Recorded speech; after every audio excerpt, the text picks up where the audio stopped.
Hi! Ito ang Balitang Global. Middle East at Europe edition. Ako po si Henry Umaga Diaz. Ako naman si Zen Hernandez. Atid namin sa inyo ang pinakamaiinit na balita at serbisyo. Para sa mga kapamilya natin sa gitnang silangan at Europa. At narito ang ulo ng mga balita.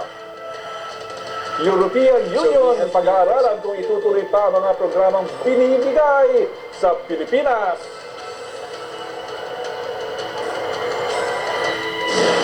Apat na Pinoy cleaners na hindi nakasahod ng 4 na buwan makauuwi na matapos makakuha ng exit visa. Iba't ibang cruise ships naghahanap ng may 5,000 empleyado. Payo sa mga bagong estudyante sa kolehiyo, ibase sa labor demand ang kukuning kurso dahil may mga trabahong mawawala na. Pinoy nurses na nakapasa sa board exam sa Saudi, inspirado ng maglingkod sa may sakit. Nasusundin ko ang mga batas. At second generation Pinoy sa Germany, binigyan ng Banaag Award ni Pangulong Duterte. Pag-aaralan na po ngayong buwan ng European. Jeddah, Saudi Arabia.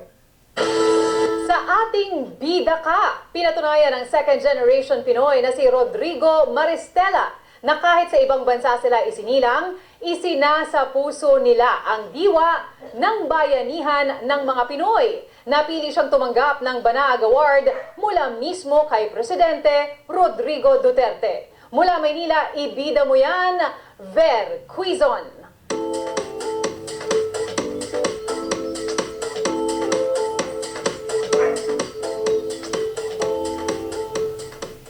Pinamunuan ni Maristela ang Alay Germany ng 4 na taon na ang mga opisyales ay pawang second generation Pinoy na tulad niya. Nasuportahan nila ang pag-aaral ng 11 bata sa World Vision sa loob ng 3 taon. Nakapagpagawa sila ng operating room sa ospital ng Matis sa Davao mula sa kinita ng rock opera na Jesus Christ Superstar na ipinalabas ng mga kabataan na kanyang pinamunuan.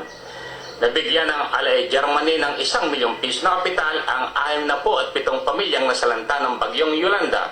Ngayon, umabot na sa 1.6 milyong pesos ang kapital at 127 pamilya na miyembro. Kinilala ng Pangulo ng Pilipinas ang kanyang mga kontribusyon at binigyan ng Presidential Banaag Award.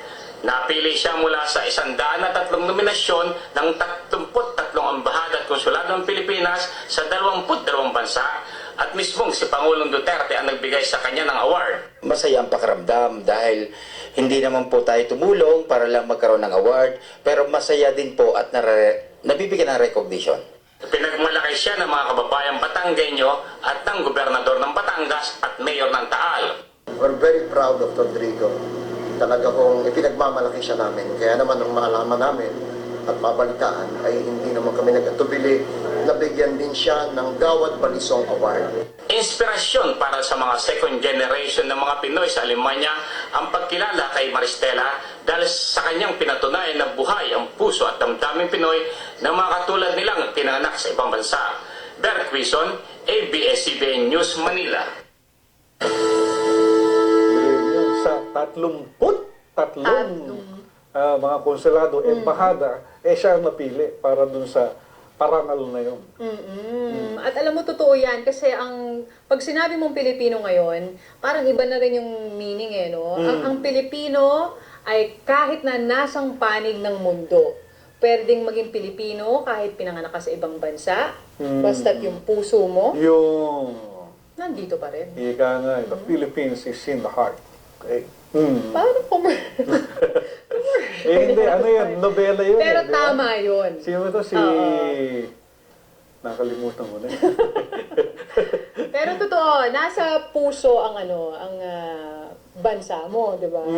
Pagiging isang kahit sinabing nag-immigrate ka na o immigrant bansa. ka na sa ibang bansa, doon ka na nirahan, pero nandun pa rin ang puso mo sa iyong bansang pinanggalingan.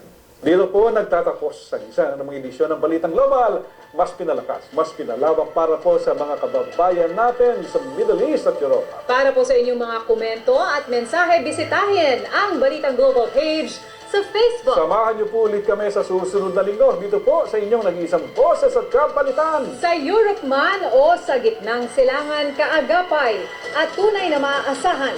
Balitang Global!